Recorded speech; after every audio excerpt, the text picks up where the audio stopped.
O áudio que vocês vão ouvir agora é parte do podcast Xadrez Herbal. Caso vocês queiram ouvir mais sobre esse assunto e outros temas de política internacional, é só ir em xadrezherbal.com.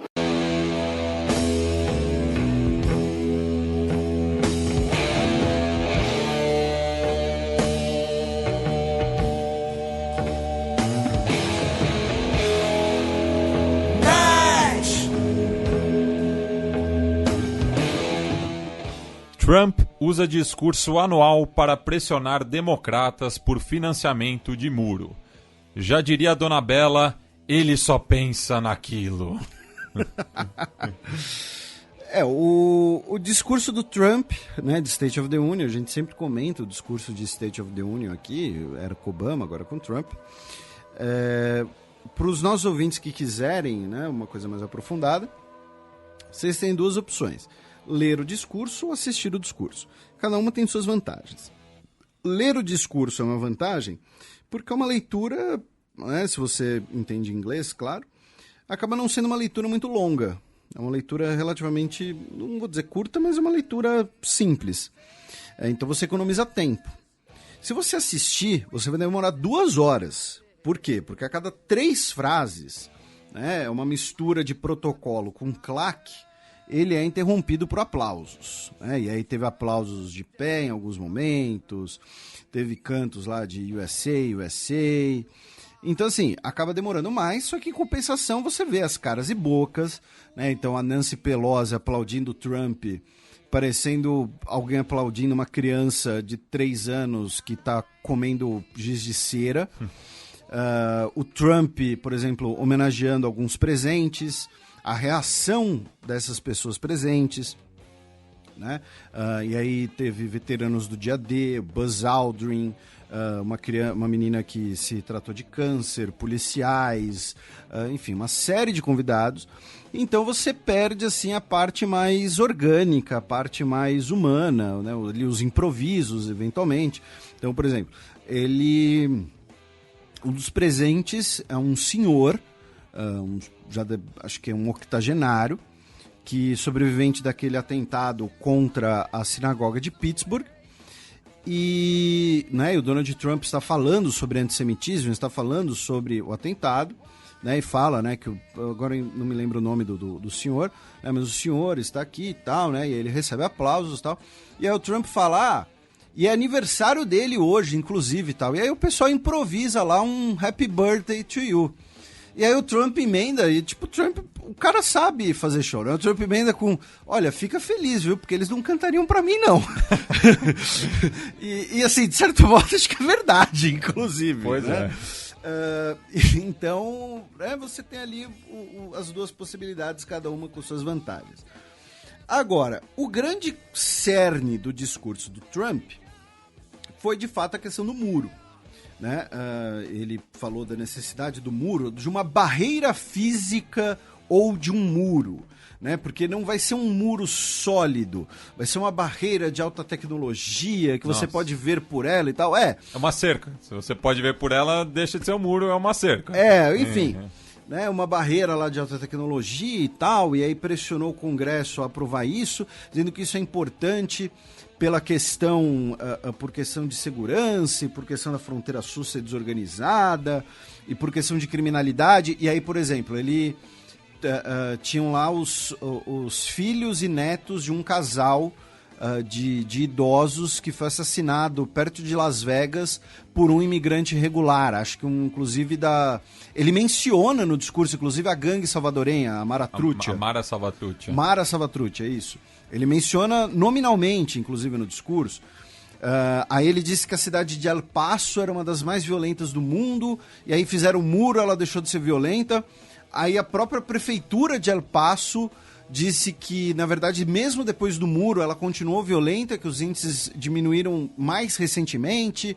Enfim, toda aquela discussão, que é uma discussão tanto ideológica... E assim, compara El Paso com Ciudad Juárez, que está lá embaixo, que essa sim já foi a cidade mais violenta do mundo em alguns anos, em termos proporcionais, né? Sim, isso é sempre termos relativos, né? Porque, por exemplo, é aquela coisa, o Brasil tem 60 mil homicídios por ano, é um número gigantesco, só que, se for pela proporção, o Brasil tem quase 1/3 dos homicídios em Honduras, por exemplo. Né? E em El Salvador também, outro país bastante violento. Então, assim, ele falou muito sobre essa questão da imigração, muitas vezes com viés ideológico, outras vezes com as bravatas e tal. Viés ideológico, Felipe? Então, existe? Existe. Só que teve uma novidade no discurso dele em relação a isso. Uma coisa que ele, talvez, acho que ele nunca tinha falado antes. Ele falou a seguinte frase: eu quero que esse país receba mais imigrantes do que nunca. Ele nunca disse uma frase como essa. Só que ele complementou. Só que eles venham de forma regular, né? Ele usa o termo legal, né? Que eles venham legalmente, mas lembrando, né? Imigrar não é crime, então é irregular. Ao contrário da esposa dele, né? Que veio para os Estados Unidos de maneira irregular. Possivelmente. E, aliás, desculpa, eu tive essa revelação ontem, né? Mas o perfil oficial da Melania Trump, e não é o perfil pessoal dela, é o oficial, né? Que é Flotus. É The First Lady of the United States. Mas se você ler rápido, parece Flatus. E a Melania, ela tem sempre essa cara de quem tá cheirando pum, já percebeu? Ela fica meio... tem alguma coisa errada acontecendo aqui? Ela tem essa expressão, não tem? Bem, desculpa, não, eu precisava compartilhar isso. Esse desabafo, né? Agora, depois do Sesc Pompeia, nós temos o Flatus. O Flatus. Assim, e caso, né, se em 2020 a candidata democrata for a Hillary Clinton, nós não teremos o primeiro damo, né? Porque ela vai tomar outra surra. Né? fica inclusive o aviso. Surra não, porque foi, né? Ela teve mais votos proporcionais, né? Mais outra derrota. Então, assim, o principal tema do discurso foi a questão do muro. E só falando também da corrida democrata, né? Que já começou faz tempo, né? O que não falta é pré-candidato, né? Ah, sim. Toda hora aí aparece um nome diferente, né? E, inclusive... A Kamala Harris, o Beto O'Rourke, até a Cortez agora, né? Que é uma figura proeminente no Congresso, mas acho que ela nem tem idade para ela não concorrer, pode. Mas já alçam o nome dela para uma próxima candidatura. E antes que assim, falem da questão da idade, é uma questão legal, inclusive. Né? Aqui no Brasil, recentemente, teve a discussão se o Kim Kataguiri poderia ser candidato à presidência da Câmara. Ou o Marcel von Heiten também, que me bloqueou no Twitter, viu? Tem 2 textos sobre ele lá no site da Xadrez Herbal, escritos pelo Daniel. Mas, porque se o Kim Kataguiri virasse presidente da Câmara dos Deputados, ele entraria na linha sucessória presidencial e ele não poderia, pela idade dele, assumir o cargo de presidente. Né? Então, tinha essa discussão também. Então, é parecido com esse caso. E lembrando, o State of the Union, né, desse ano atrasou, né, por conta ali do shutdown. O shutdown foi outro tema. Mas assim, foi um discurso, na maior parte do tempo, um discurso para temas internos dos Estados Unidos e um discurso muito conciliatório. Essa foi outra mudança. Em vários momentos, o Donald Trump colocou que a sua agenda deveria ser uma agenda bipartidária, que não era uma agenda republicana, nem democrata, era uma agenda pro bem do povo americano, que os 2 partidos precisam conversar e sentar e discutir e negociar. Nesse sentido, foi um discurso também um pouco diferente e bastante conciliador. É claro que, né, lembrando que no final do ano passado, ele teve uma reunião com a Nancy Pelosi que durou 2 minutos, porque ele falou: "Oi, você vai fazer o que eu quero?" "Não, então tchau." Né? Mas ele criticou a ideia, né, de revanche, e aí ele disse que existe também perseguição, né, insinuando que ele seria perseguido nas investigações sobre os laços com a Rússia ou não. Então, essa foi outra diferença, mas que no fim né, serviu ali até, como eu disse, para aqueles aplausos um pouco irônicos da Nancy Pelosi. Outra coisa interna, né, do discurso foi a presença de muitas mulheres congressistas de ambos os partidos vestindo branco, em homenagem às sufragistas, né, porque fez 100 anos do sufrágio nos Estados Unidos, e além disso é o Congresso com maior mulheres da história dos Estados Unidos, e o próprio Donald Trump comentou isso no discurso também, elogiou isso e ele, digamos assim, ele frisou, né, a homenagem que elas estavam fazendo e tal, e que depois virou um meme meio bizarro, meio escroto, a gente vai falar um pouco sobre isso também, que colocaram os capuzes da Ku Klux Klan em cima na cabeça das mulheres, porque já que elas estavam de branco, porque dentre as novas congressistas dos democratas, tem duas congressistas muçulmanas, inclusive, ou de origem árabe, que são acusadas de antissemitismo. E aí tem um negócio que tá pegando na Virgínia, que a gente já vai entrar nisso daqui a pouco. Então, uma é somali e a outra é palestina, né? De origem somali. A gente destacou isso nas midterms ano passado. Isso, exatamente. Né? Então, e a gente vai falar um pouco mais sobre isso, mas o nosso querido Gustavo Rebelo falou um pouco sobre isso e como isso é papo furado, tá? Entre aspas, meme partidário, tá? No Twitter dele. Agora, vindo, né, para os temas que mais nos interessam, né, fazendo ali um balanço da parte internacional do discurso, ou seja, pulando várias questões internas sobre aposentadoria, introdução, questão de aborto de gestação, ele falou sobre licença maternidade paga por lei, inclusive, falou sobre tratamento de veteranos de guerra, enfim, teve vários assuntos internos. Agora, pensando externamente, nós não tivemos muitas novidades, na verdade. Esse é o grande ponto. Assim, tem dois pontos a serem destacados. Tá? Antes, falando do geralzão, ele falou do retirado do Afeganistão. Ele disse assim, né, que os Estados Unidos estão no Oriente Médio há 19 anos, quase 7 mil soldados dos Estados Unidos deram suas vidas, com mais de 50 mil feridos e que o país gastou mais de 7 trilhões de dólares nessas guerras. A gente comentou essa cifra no ano passado. Essa cifra que o Trump falou está errada, porque é o seguinte...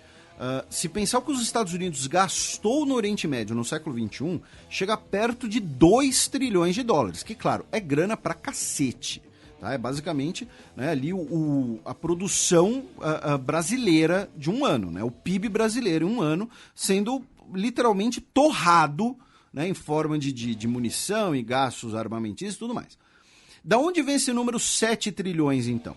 De um estudo que a gente comentou no ano passado que, fazendo uma previsão, um cálculo dos futuros gastos com veteranos, equipamentos, manutenção, até 2050, o gasto total terá sido de 7 trilhões. Ou seja, não é que gastaram 7 trilhões até agora.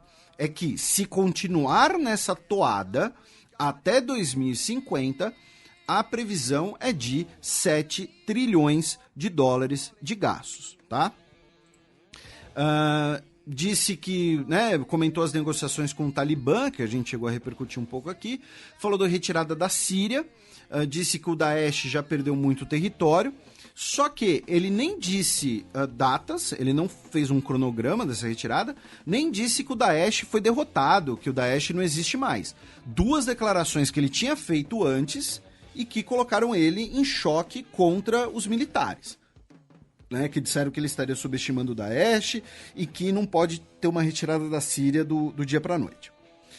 Disse que o Irã é um regime patrocinador do terrorismo, disse que tirou o país do acordo nuclear para evitar que uma ditadura corrupta tenha armas nucleares e também ligou o Irã ao antissemitismo e aí ele emendou o episódio da sinagoga de Pittsburgh. Ou seja, ele meio que indiretamente ele botou na conta da sinagoga de Pittsburgh o Irã, digamos assim, né? O antissemitismo que é em parte financiado pelo Irã. Só que vamos lembrar, o atentado da sinagoga de Pittsburgh, né, foi realizado por um cidadão dos Estados Unidos que não tem absolutamente nenhuma ligação com o Oriente Médio, alguma coisa assim, tá? Na verdade, ele, né, Robert Gregory Bowers, tá? A rede social dele, uma rede social de um sapo lá, né? Que, enfim, quase uma deep web em alguns momentos, né? Ele já postava muitos comentários antissemitas, anti-imigrantes, anti-latinos. Ele tá muito mais próximo de um Ku Klux Klan. E justamente, né? Porque a maior parte dos atentados terroristas que aconteceram nos Estados Unidos após o 11 de setembro e antes também, são perpetrados por supremacistas brancos. Sim. WASPs, né? White Anglo-Saxon Protestants. E que são considerados pela inteligência dos Estados Unidos os grupos mais perigosos. Sim. Né? Aqueles grupos estilo Montana Freeman, essas coisas. Que inspiraram, inclusive, o último Far Cry. Fazendo Alto Jabá, eu faço uma nerdologia, inclusive, falando sobre isso, sobre esses grupos supremacistas. Então ele ligou Pittsburgh ao Irã, mas não, né, foi meio que brincando com... o campeonato estadunidense de associação livre, né? Quase isso. Aí, em relação à China, ele defendeu sua política comercial, defendeu as sanções, dizendo que o comércio era muito injusto, mas a culpa era dos governos anteriores, e aí ele aproveitou para elogiar o Xi Jinping, que é com quem ele tem que negociar, né? Comentou sobre o novo USMCA, que é muito melhor que o NAFTA foi horrível, que o NAFTA foi uma tragédia, destruiu empregos. Defendeu sua política, né, de pressionar a OTAN a gastar mais dinheiro. Também defendeu a saída dos Estados Unidos do acordo de forças nucleares intermediárias. E aí, desculpa, eu vou ser obrigado a ter aqueles momentos convencidos, mas que, né, os nossos ouvintes gostam, que é levantar a plaquinha do eu já sabia e vocês já sabiam também, porque a gente já tinha explicado para vocês. Porque muita gente falando, ele saiu do acordo com a Rússia, corrida armamentista com a Rússia, porque os Estados Unidos e a Rússia está desenvolvendo um novo míssil. Não. Os Estados Unidos estavam culpando a Rússia para sair do acordo, porque era um acordo entre Estados Unidos e Rússia. Os Estados Unidos não podia sair para falar, tô saindo porque eu quero. Ele tem que falar, tô saindo porque a Rússia não está cumprindo o acordo e ponto. Só que, aí, ele soltou a frase que é o seguinte, não tivemos escolha. Talvez possamos negociar um acordo diferente, adicionando a China e outros. Talvez não possamos. Nesse caso, nós vamos gastar mais e inovar mais do que todos os outros de longe. Então o recado é muito claro, né? E a gente já explicou isso. Os Estados Unidos está saindo desse acordo para poder desenvolver armas de alcance intermediário contra a China, que hoje tem um grande arsenal desse tipo de equipamento que pode atingir bases dos Estados Unidos no Japão, na Coreia, nas Ilhas Marianas, com um baixíssimo tempo de reação possível, tornando muito difícil uma interceptação. Já os Estados Unidos ficavam presos a esse acordo da Guerra Fria, que só os Estados Unidos e a Rússia tinham obrigação de cumprir. Os outros países não têm obrigação. Então a China estava lá fazendo esse tipo de armamento e os Estados Unidos não podia, digamos assim, dar o troco na mesma moeda.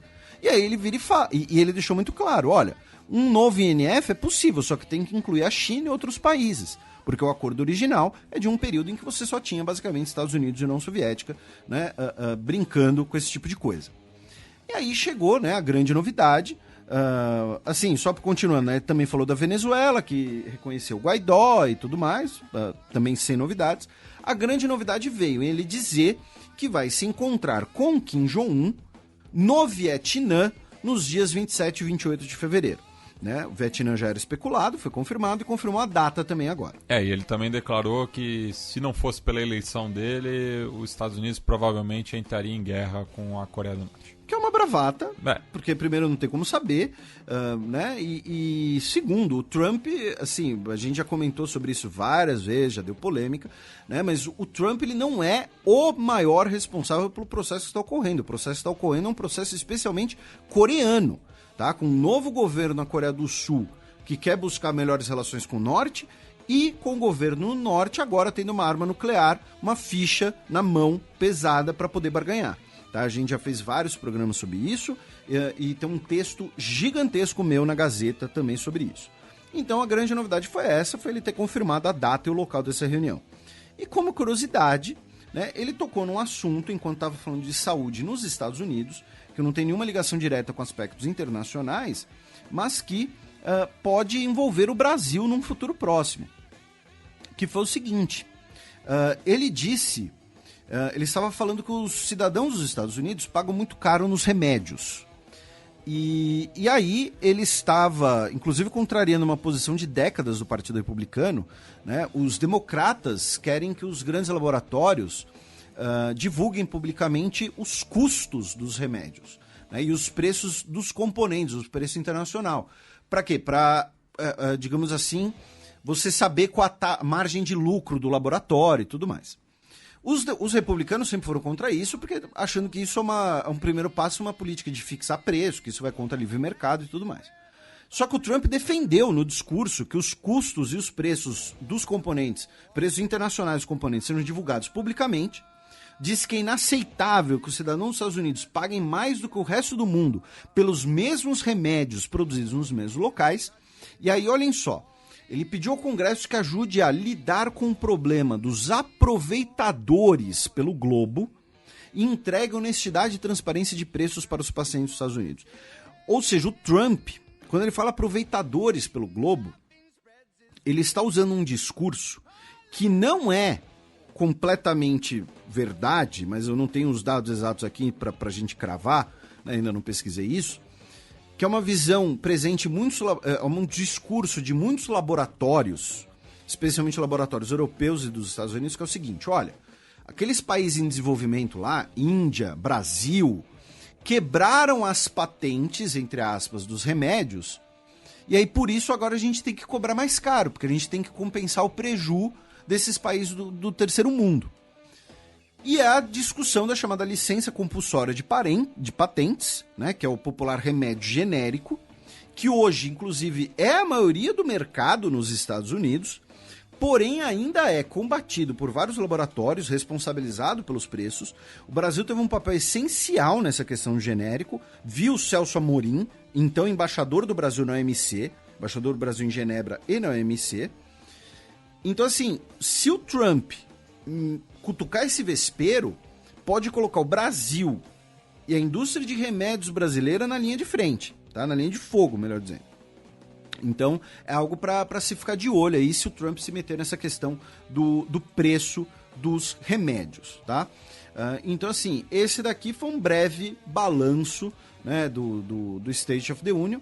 E agora a gente vai passar por algumas outras notícias dos Estados Unidos, especialmente a Virgínia, tá? Como vocês vão ver, vão entender.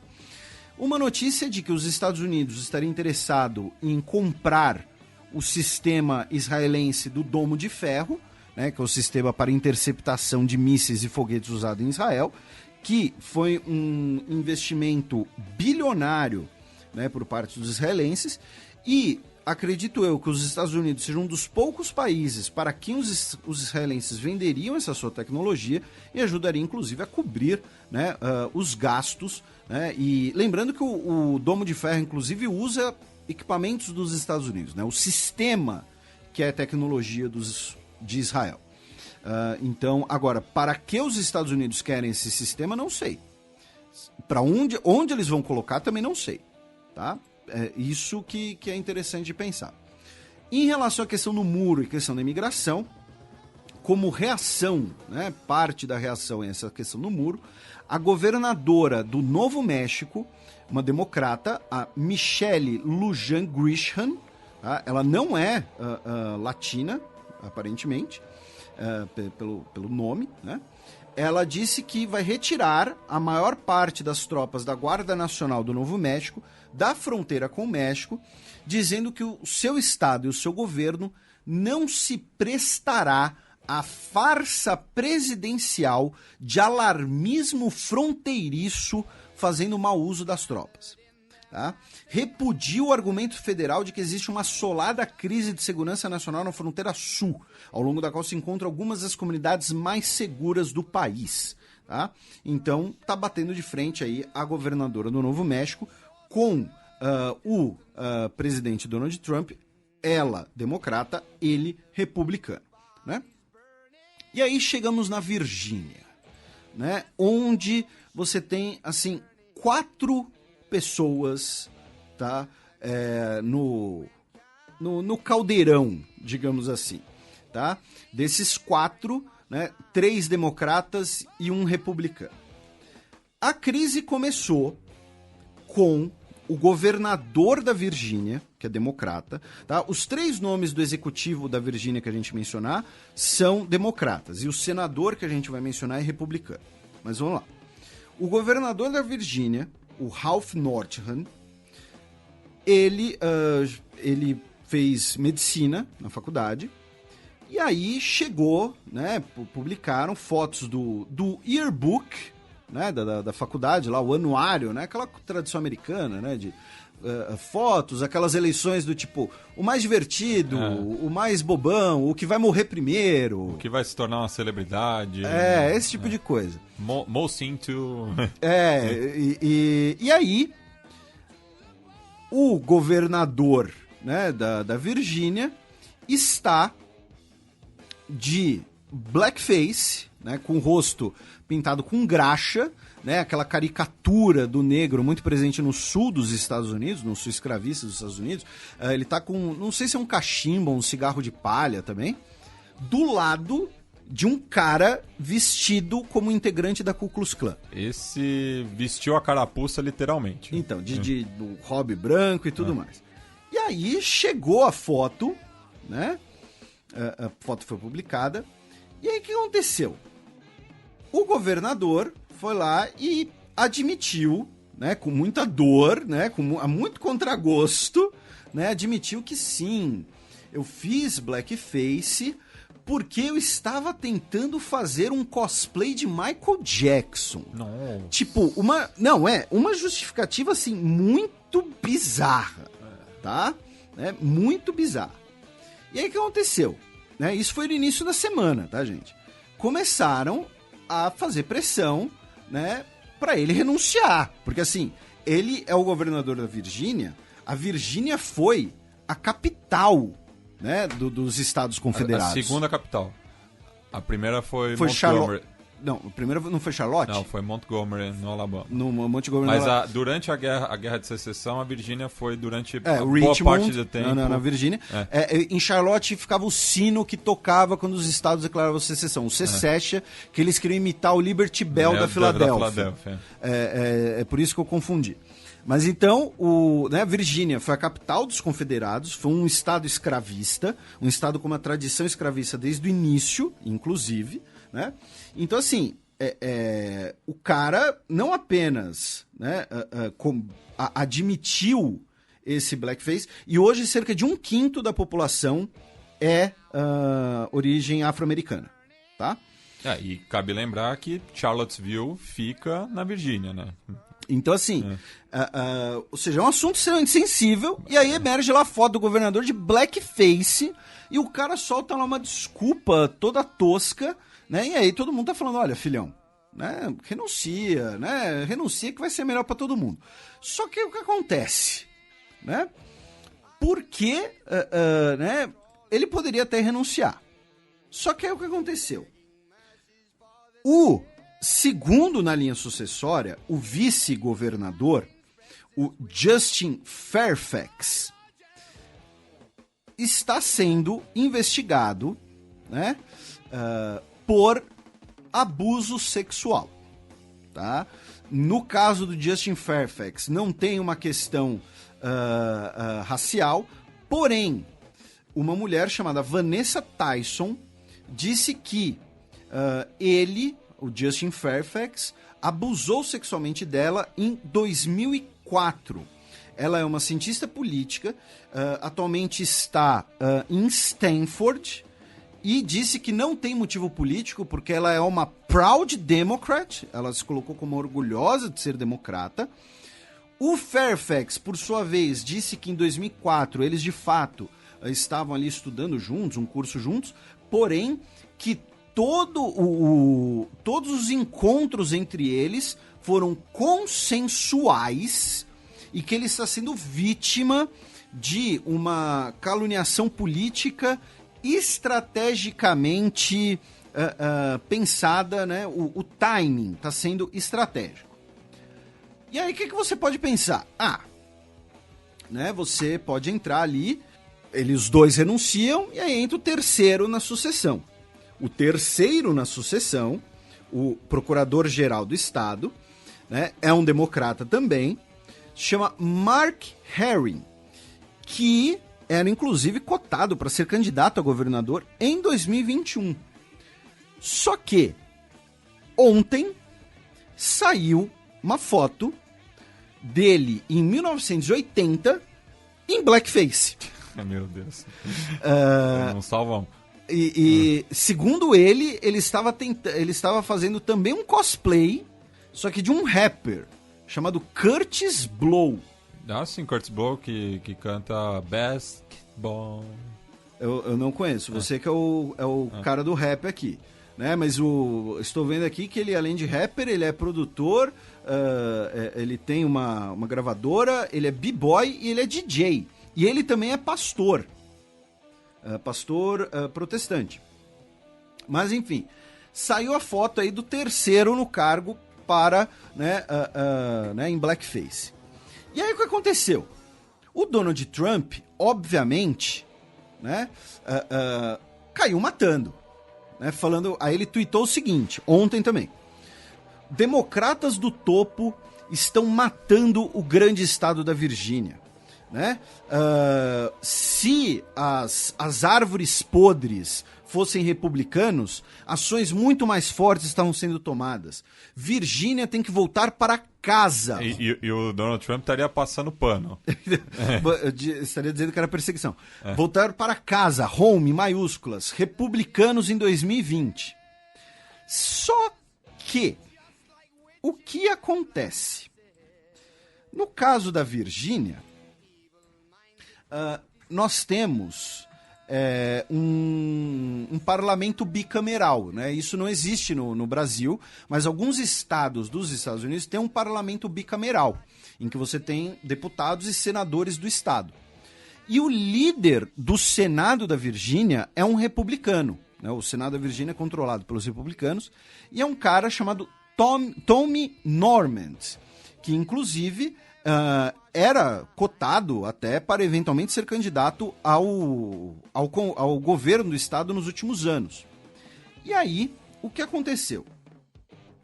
Ele não foi candidato nos últimos anos a governador, né, sua candidatura naufragou, porque o nome dele estava naquele site chamado Ashley Madison, que era um site para ligar homens e mulheres casados. Né? Era um site de adultério. E assim, Virgínia é um estado bastante religioso também, né, bastante conservador, pegou muito mal. Só que o que acontece? Saiu agora o yearbook, né, dele, de quando ele estudava no Virginia Military Institute. Gente, isso vai virar editoria em redação daqui Blackface, a pouco. né? Não, yearbook. Em 1968, ele foi o editor do anuário ali da publicação, que se chama The Bomb, e nesse anuário ele está como editor, e nós temos fotos com blackface, e cada pessoa do anuário, para mim não ficou claro se o Tommy Normand está em blackface no anuário. Porém, ele é o editor, e como editor, ele ficou responsável por dar os títulos a cada um dos alunos. E todos os títulos não são essas eleições, eram títulos baseados justamente na foto e tal. São ligados a ofensas racistas. Tá? Inclusive tem gente vestida de Ku Klux Klan. E o que eu quero dizer com ofensa racista? Assim, eu vou falar aqui no ar porque é o que está escrito, tá, gente? Por favor, nós não estamos corroborando com essa conduta, não são palavras nossas, muito pelo contrário, e não queremos nem ofender nem magoar ninguém, mas assim, coisas do tipo o cara postou lá a foto em blackface, um cidadão branco, e aí tá lá escrito, né, James não sei o que, Mr. Negrinho do Pastoreio, por exemplo. Tá? Mr. Aquele personagem da Pai Tomás? Entendeu? Esse tipo de coisa. Senhor pegador de negrinhas, sabe? Esse tipo de ofensa racista. E repetindo, ele era o editor, ele que fazia isso. Tá? Então, nós temos agora na Virgínia, né, uma crise tomando aí todos os lados, né, com o governador, o vice, procurador-geral e o líder do Senado da Virgínia, todo mundo aí metido em alguma questão racista ou não. E aí vai entrar né, uma coisa que muita gente sempre comenta e que é um anacronismo bravo, a gente já comentou aqui, talvez a gente tenha que fazer um bloco mais dedicado em algum programa, que é a narrativa de que a Ku Klux Klan é um fruto do Partido Democrata. Factualmente a Ku Klux Klan é um fruto do Partido Democrata. O primeiro presidente sulista pós-guerra civil foi um democrata, o Woodrow Wilson, que é muito conhecido nas relações internacionais por conta dos 14 pontos de Wilson, né, um cara que queria paz mundial e tudo mais, mas era um racista de primeira grandeza, provavelmente membro da Ku Klux Klan, que o primeiro filme exibido na Casa Branca foi sob a presidência dele, que foi o Nascimento de uma Nação, que ele dizia que era uma grave verdade. Para você que não sabe, O Nascimento de uma Nação é um filme em que a Ku Klux Klan são os heróis contra os negros que querem transformar os Estados Unidos num congresso de macacos mesmo, e estupram todas as mulheres brancas. E cabe lembrar, né, que o Abraham Lincoln era republicano, que a Ku Klux Klan ela é fundada por democratas. A gente sempre discute isso, né, da questão de como a pauta negra nos Estados Unidos ela mudou de mão várias vezes entre os partidos. Isso porque em 64, com o Civil Act Right, já na presidência do Lyndon Johnson, houve uma migração em massa, né, de democratas sulistas para o Partido Republicano. A gente discutiu bastante isso no episódio sobre a eleição do Trump, que eu fiz um levantamento, né, de como o voto no Sul mudou a partir de 64. Né? E o próprio Lyndon Johnson, quando assina, diz que nós perdemos o Sul por várias gerações. Isso é uma frase atribuída a ele. É uma frase atribuída a ele. E aí você mencionou o Abraham Lincoln como republicano. É bom lembrar, e aí, por exemplo, isso daqui, gente, não é uma questão ideológica nossa. A gente não. Porque assim, o Partido Democrata tacaria bomba na cabeça do Brasil de qualquer jeito. Né? A ditadura militar brasileira teve apoio dos governos democratas também, só foi ter ali uma tensão com o Jimmy Carter. 64. É o Lyndon Johnson. É o Lyndon Johnson. Né? Então, assim, o Partido Republicano, ele tem 150 anos de história. O Partido Democrata, de certo modo, tem 200. Não dá para, num período desse tamanho, uma instituição política ter sempre as mesmas visões, até porque as pautas vão mudar. Quando o Partido Republicano é fundado, e isso eu falo muito para os meus alunos, eu tenho um curso só sobre história dos Estados Unidos.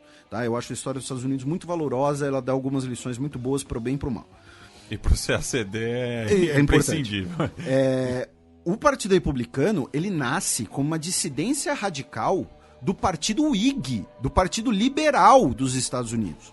Liberalismo no século XIX era contraposto aos conservadores. O Partido Republicano nasce como um partido anti-escravidão, pró-imigração, pró-indústria e pouco protecionista, já que os sulistas eram protecionistas por conta lá do algodão e tudo mais. Então, o Partido Republicano nasce como uma dissidência do Partido Whig. Tá? Era o partido ligado especialmente às elites intelectuais urbanas e da Califórnia. Tanto que o Abraham Lincoln, ele sequer estava presente nas cédulas de votação em vários estados do Sul, porque os republicanos não conseguiam formar um diretório local. Sabe aquela coisa do colégio eleitoral? Então você tem que mandar para o colégio eleitoral 10 caras da Flórida que vão levantar a mão e falar: a Flórida, o primeiro representante da Flórida vota em Donald Trump. O segundo, eles não conseguiam nem esses 10 caras. Então ele não estava sequer na cédula nos estados escravistas. E, olha só, uma das figuras que o Donald Trump mais referencia é o Andrew Jackson, que foi um presidente do Partido Democrata, ele que funda o Partido Democrata, com a ideia de ser um partido populista. Por isso que tem esse nome, democrata de populista. E que foi o presidente, por exemplo, que criou as reservas indígenas, a Trilha das Lágrimas foi durante o governo de Andrew Jackson. Então, assim, você não tem uma questão monolítica.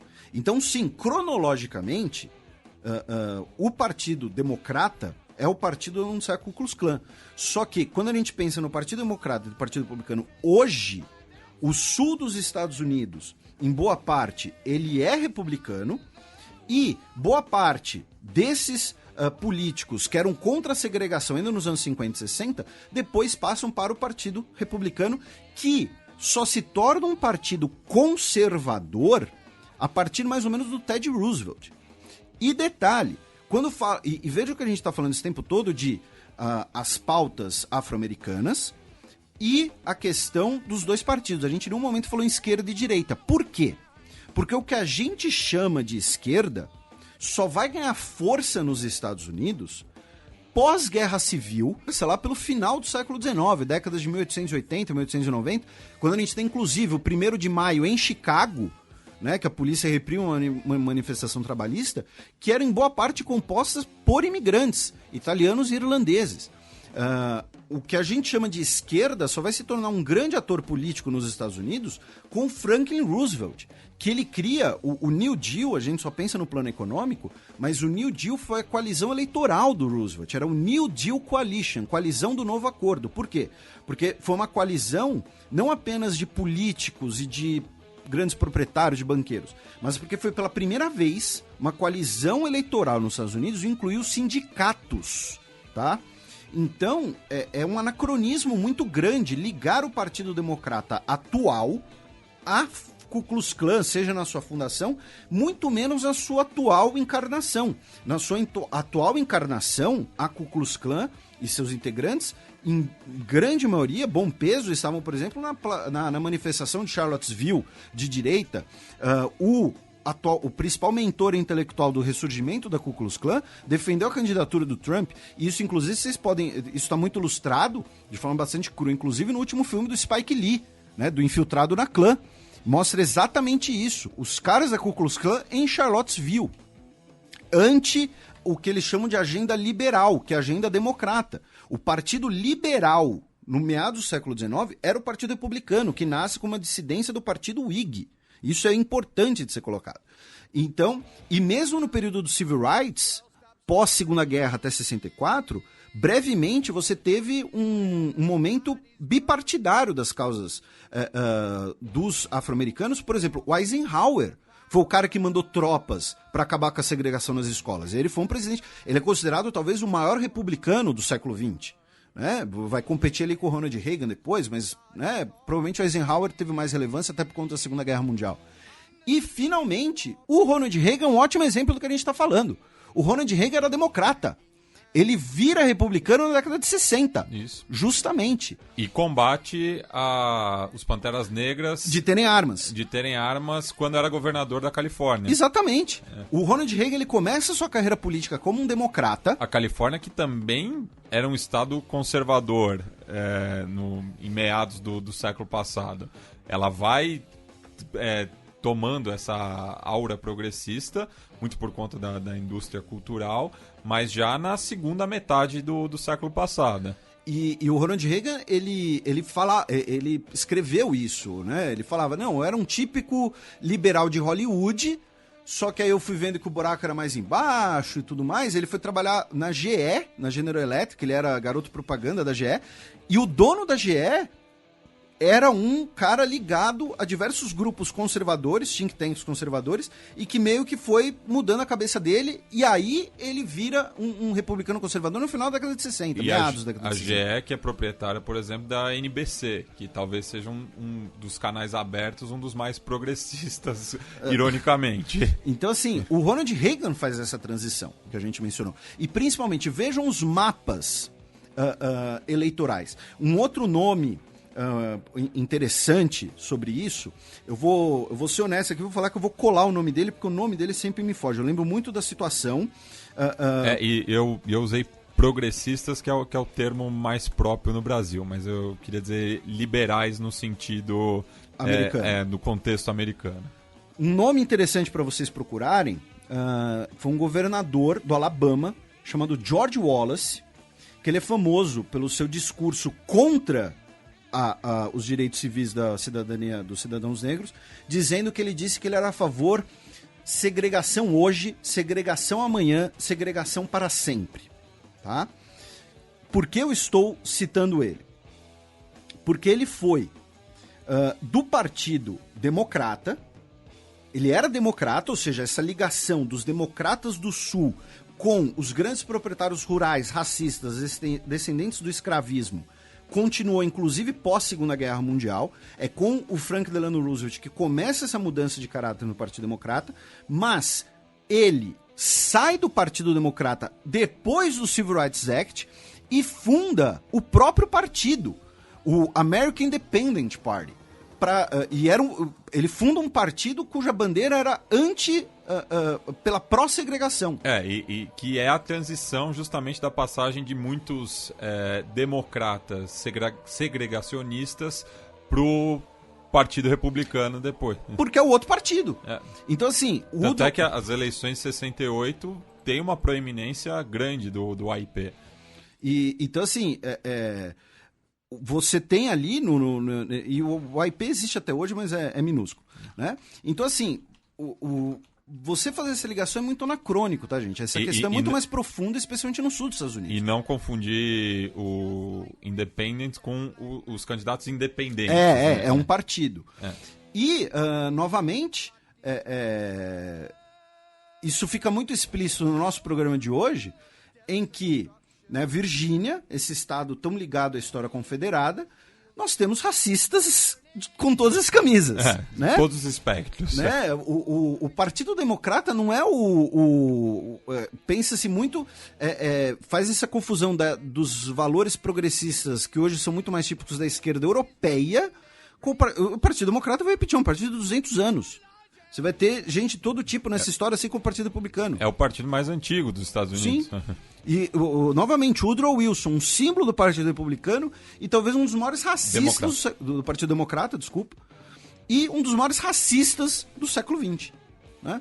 E, finalmente, sobre esse tema, né, uma nota aqui, um registro, infelizmente, para a gente fechar, faleceu essa semana, aos 83 anos de idade, o Frank Robinson. O Frank Robinson foi um dos maiores jogadores de beisebol de todos os tempos. Ele tem... a sua camisa foi imortalizada, né? O seu número foi aposentado em 3 times diferentes. Ele é um dos poucos jogadores que tem essa façanha. No Baltimore Orioles, que foi aposentado em 1972, que é um time que tem um histórico em relação a jogadores negros também, a comunidade negra.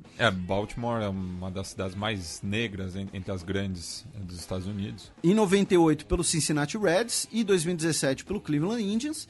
E por que a gente citou ele nesse contexto? Porque ele foi o primeiro técnico afro-americano do beisebol, né? E isso apenas em 1975. Olha só, gente, até 1975 não tinha tido nenhum técnico negro no beisebol profissional dos Estados Unidos. E tal qual o Bill Russell como jogador. Ele como técnico jogador. O Bill Russell na NBA, no caso. E ele, e aí precisou de um dos maiores jogadores de todos os tempos, né, para ser, para ter essa marca. Não confundam ele com o Jack Robinson. Não tem parentesco. Que foi o primeiro jogador negro, né, que inclusive recentemente você falou do filme semana passada, né, que o Chadwick Boseman inclusive que interpreta ele. Né? Então tá aí a nota de falecimento do Frank Robinson dessa semana.